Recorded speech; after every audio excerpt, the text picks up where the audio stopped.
And this just gives a deeper explanation of what he's about to do. You know, calling his people, seeking them out, and don't want them to go through all the stuff that they've been going through and messed over, you know, trying to get their head right into the fold. But you know, sometimes you have to force Israel to hear glory and honor to the Jew first, then the Gentile, but also tribulation and anguish also goes to the Jew first and then the Gentile. Our problem is we just want to deal with glory and honor first. We don't like to deal with that other part.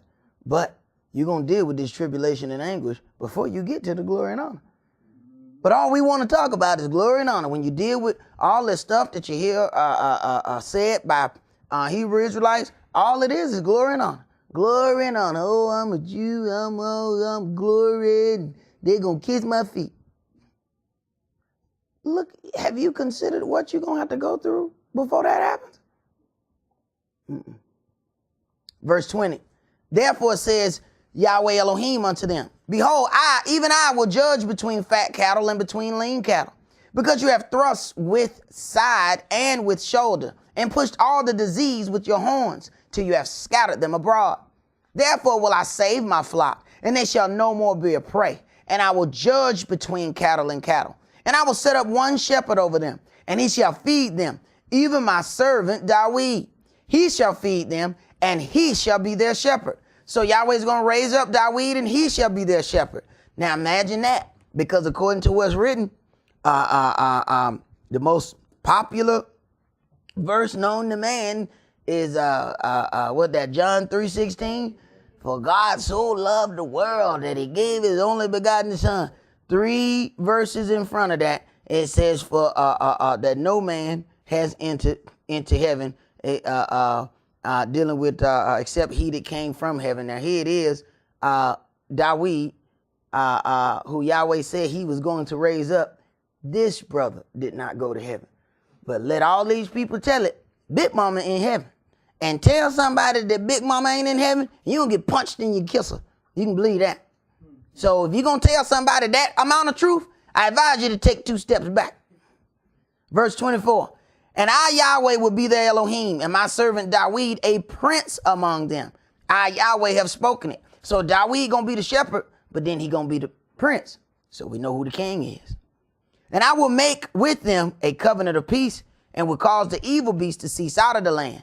And they shall dwell safely in the wilderness and sleep in the woods. And I will make them and the places round about my hill a blessing, and will cause the shower to come down in his season. There shall be showers of blessing. And the tree of the field shall yield her fruit, and the earth shall yield her increase. And they shall be safe in their land, and they shall know that I am Yahweh. Y'all don't see right here, Yahweh is really going to uphold the brothers right here. It says, and they shall dwell safely in the wilderness and sleep in the woods. You ain't going to have no whole bunch of sisters running off at the mouth at that point. See, right now, it's like, what, did you do such and such? What is wrong with you? What is wrong with you? Why you do? Every bug they hear. What was that? Right. Y'all, we going to take care of that business. Just wait.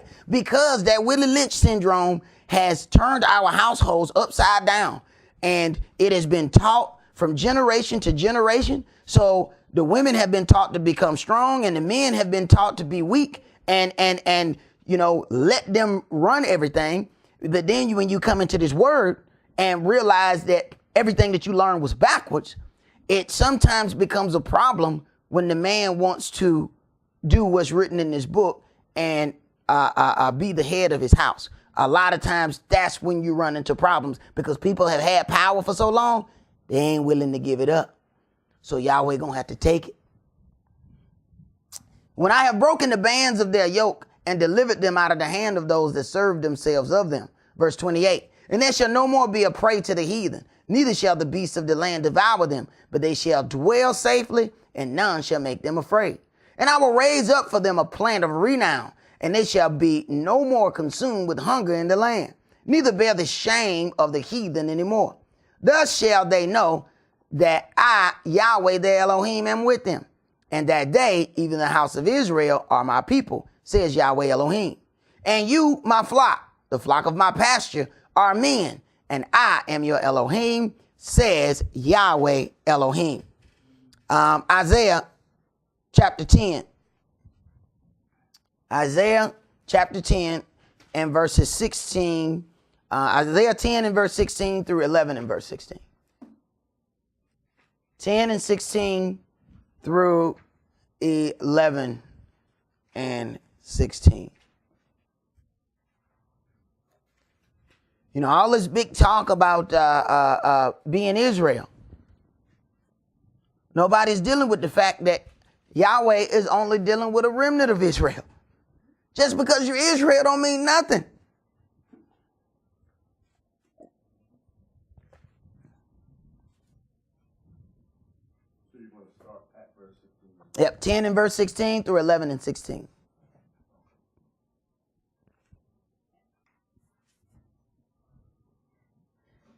And verse 16. Therefore shall Yahweh of hosts, send among his fat ones leanness, and under his glory he shall kindle a burning like the burning of a fire. And the light of Israel shall be for a fire, and his Holy One for a flame. And it shall burn and devour his thorns and his briars in one day, and shall consume the glory of his forest and of his fruitful field, both soul and body. And they shall be as when a standard bearer fainteth. And the rest of the trees of his forest shall be few, that a child may count them. So Yahweh about to do something to Israel. And it shall come to pass in that day that the remnant of Israel and such as are escaped of the house of Jacob shall no more again stay upon him that smote them, but shall stay upon Yahweh, the Holy One of Israel, in truth. The remnant shall return, even the remnant of Jacob, unto the mighty Elohim. For though your people Israel be as the sand of the sea, yet a remnant of them shall return. The consumption decreed shall overflow with righteousness. Ask yourself, what are you doing to make sure or to try to put yourself in line to be that remnant? Verse 23. For Yahweh Elohim of hosts shall make a consumption, even determined in the midst of all the land. Therefore, thus says Yahweh Elohim of hosts, all my people that dwells in Zion, be not afraid of the Assyrian. He shall smite you with a rod, and shall lift up his staff against you after the manner of Egypt. For yet a very little while, and the indignation shall cease, and mine anger and their destruction. And Yahweh of hosts shall stir up a scourge for him, according to the slaughter of Midian at the rock of Oreb. And as his rod was upon the sea, so shall he lift it up after the manner of Egypt. And it shall come to pass in that day that his burden shall be taken away from off your shoulder, and his yoke from off your neck, and the yoke shall be destroyed because of the anointing. He is come to Aiath. He is passed to Migron. At Michmash he have laid up his carriages. They are gone over the passage. They have taken up their lodging at Geba. Ramah is afraid. Gibeah of Saul is fled. Lift up your voice, O daughter of Galem. Cause it to be heard unto Laish, O poor Anathoth. Medmenah is removed. The inhabitants of Gibeon gather themselves to flee. As yet shall he remain at Nob that day. He shall shake his hand against the mount of the daughter of Zion, the hill of Jerusalem. Behold, Yahweh of hosts shall lap the bow with terror, and the high ones of statue shall be hewn down, and the haughty shall be humbled. Remember when he talked about Lazarus and all of the problems that he went through in his life. And then the rich man who pleasured himself all his life. Of course, when it was time for him to receive that torture, and then Lazarus at that time then received good things, then he wanted somebody to go to his house and warn his brothers. No. You received your good things. Now it's Lazarus' turn. Verse 34. And he shall cut down the thickets of the forest with iron, and Lebanon shall fall by a mighty one. Chapter 11, verse 1. And there shall come forth a rod out of the stem of Jesse, and a branch shall grow out of his roots. And the spirit of Yahweh shall rest upon him, the spirit of wisdom and understanding, the spirit of counsel and might, the spirit of knowledge, and the fear of Yahweh. And right here, when people like to deal with this whole they catching the spirit, do you mark your places right there? Understand something right here.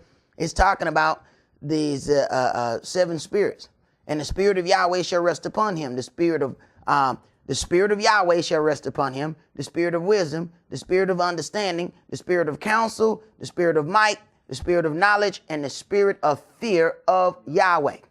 We're talking 7 spirits. Now, a lot of times we like to know everything. So we like to deal with what? Spirit of knowledge. But without the spirit of fear, your knowledge ain't doing you a darn bit of good. You just a smart log that's going to be thrown in a fire. You're going to be smartest log in that fire. Look how smart I am, right? Yeah, you made the fire real bright and orange. Yeah, congratulations. Hold your spot right there and let's go to Matthew 23.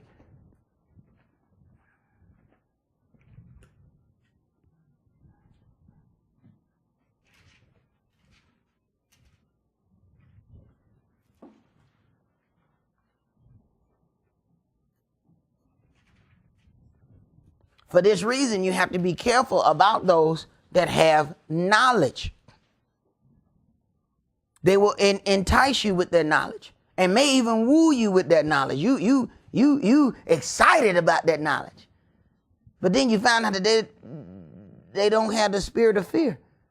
So they ain't following none of it. They just know it or they know of it, but they ain't doing nothing. Go ahead, bro. Yeah, I run across a lot of those people who they have so-called knowledge that you just wouldn't know. And you notice one thing about all the people that come with that knowledge, none of them have a reference. Mm-hmm. Like, where are you getting this from? But then the little bit of reference they do use is in the Bible. Right. And they use the knowledge to debunk the Bible, but your only reference point you're using is the Bible. Right. Well, you see, all this great knowledge. Where's it coming from? But see, there's a reason why you won't hear no reference. Because how they gonna rule over you if you find out where they got that knowledge from anyway? See, the whole purpose to have that natural knowledge is to rule over natural man. But we spiritual. So you can take your natural knowledge and put it under that chair and sit on it. Because you ain't gonna rule over me with it. Matthew chapter 23. And that's what the game is. The game is to use that to rule over you. Matthew chapter 23, verse 1. Then spake Yahshua to the multitude and said to his disciples, saying, the scribes and the Pharisees sit in Moshe's seat.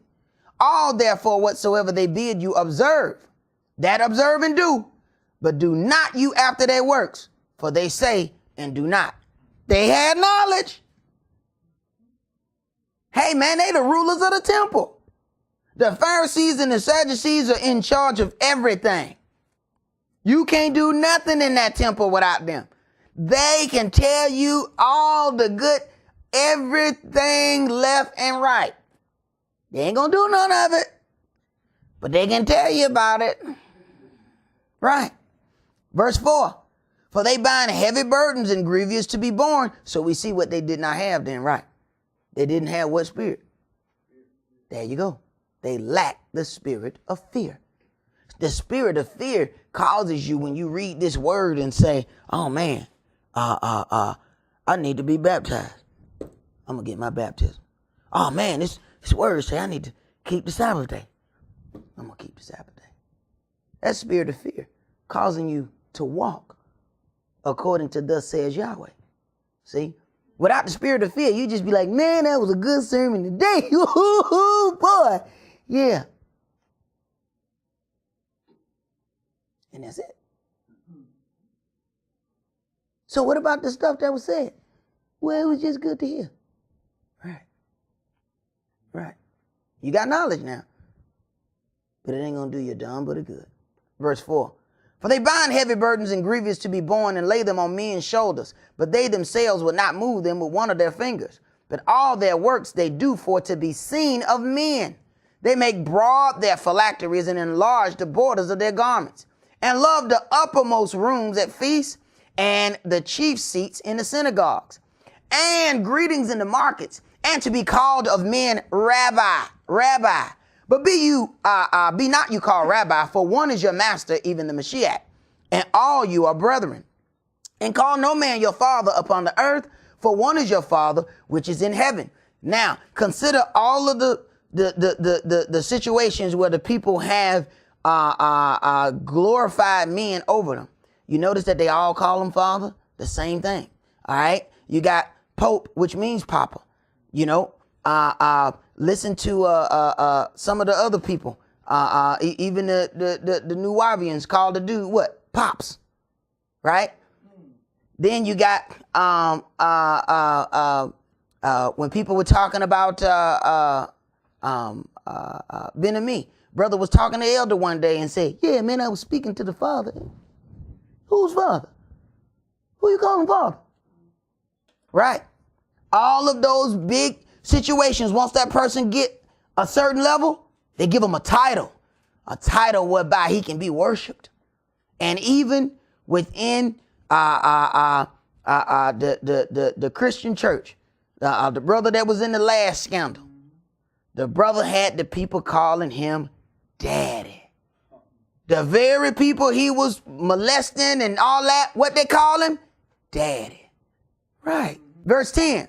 Neither be you called masters, for one is your master, even Christ. But he that is greatest among you shall be your servant. And whosoever shall exalt himself shall be abased, and he that shall humble himself shall be exalted.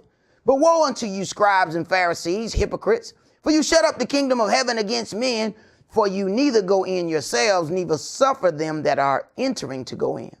Woe unto you, scribes and Pharisees, hypocrites, for you devour widows' houses, and for a pretense make long prayer. Therefore you shall receive the greater damnation. Woe unto you, scribes and Pharisees, hypocrites, for you compass sea and land to make one proselyte. And when he is made, you make him twofold more the child of hell than yourselves. Let me tell you something. You got to have the spirit to do this here. Because let me tell you something. These are rulers of the temple, and they could have you offed. You understand?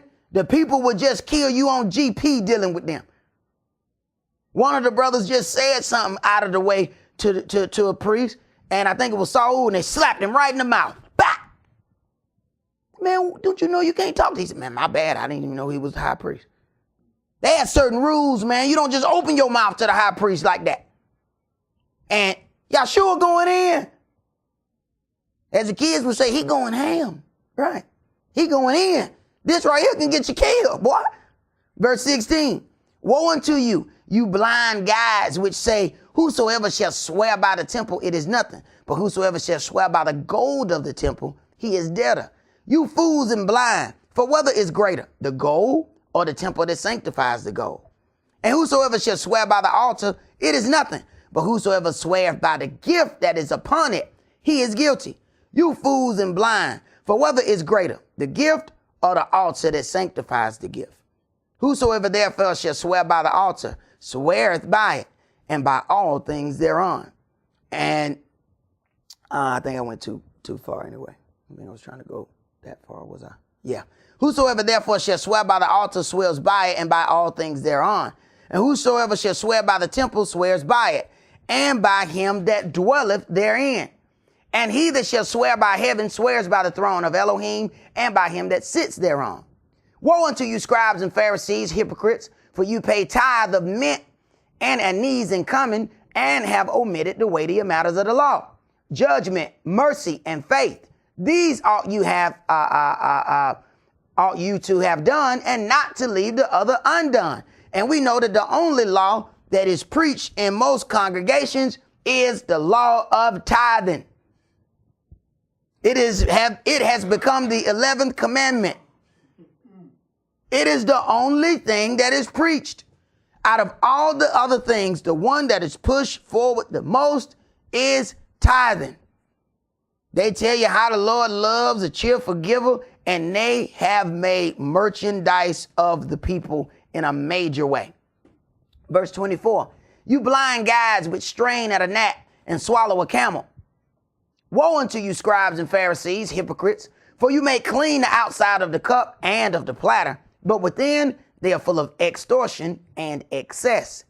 You blind Pharisee, cleanse first that which is within the cup and platter, that the outside of them may be clean also.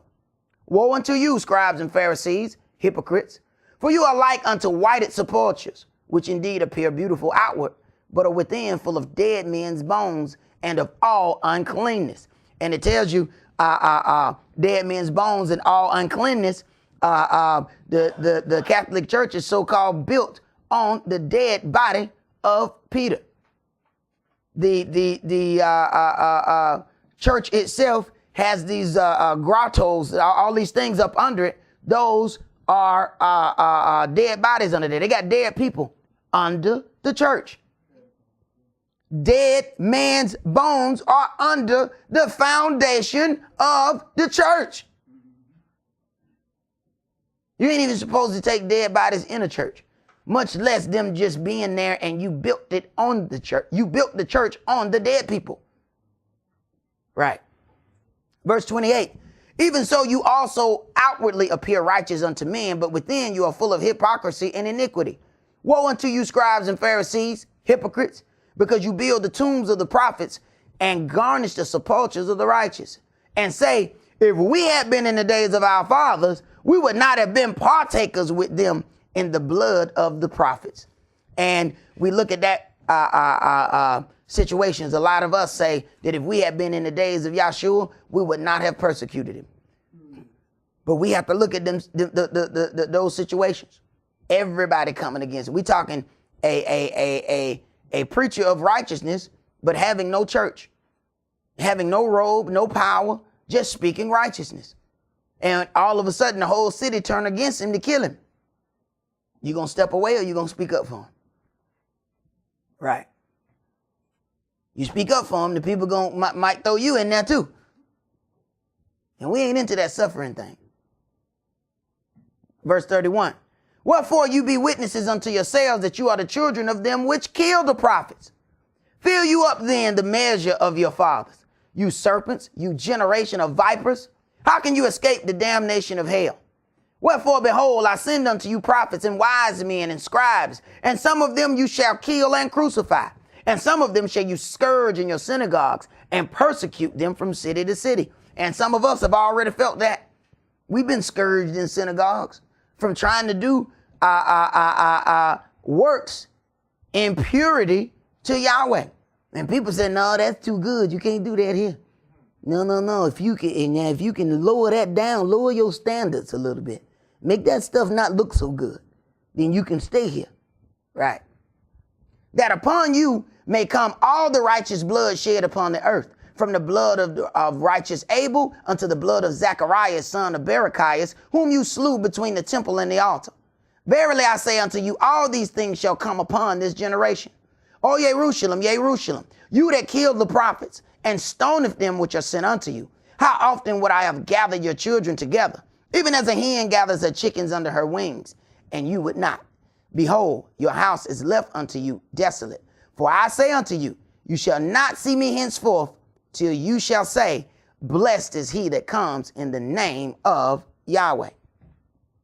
Let's go back to Isaiah. And shall make him of quick understanding in the fear of Yahweh.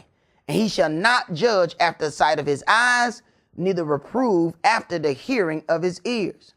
But with righteousness shall he judge the poor, and reprove with equity for the meek of the earth. And he shall smite the earth with the rod of his mouth, and with the breath of his lips shall he slay the wicked. And righteousness shall be the girdle of his loins, and faithfulness the girdle of his reins. The wolf also shall dwell with the lamb, and the leopard shall lie down with the kid. And the calf and the young lion and the fatling together, and a little child shall lead them. And the cow and the bear shall feed, their young ones shall lie down together. And the lion shall eat straw like the ox. And the sucking child shall play on the hole of the asp, and the weaned child shall put his hand on the cockatrice's den. And this is total peace within that holy mountain. I like to joke with all my brothers that had them vicious pit bulls. I'm going to have me a lion, so don't even bring your little punk pit bull around there. You know what I'm saying? Your little pit bull is a sissy dog. You know, brother got a lion over here. He leave that little dog on over there. Because, you think, that's supposed to be protection. These people, we talking about the animals that normally eat the other animals sitting down together. Because they both eat the same thing. Hey, bro. Hey, I can't, my little bitty mind can't really fathom that right now. Verse 9, they shall not hurt nor destroy in all my holy mountain, for the earth shall be full of the knowledge of Yahweh, as the waters cover the sea. And in that day there shall be a root of Yessi, which shall stand for an ensign of the people.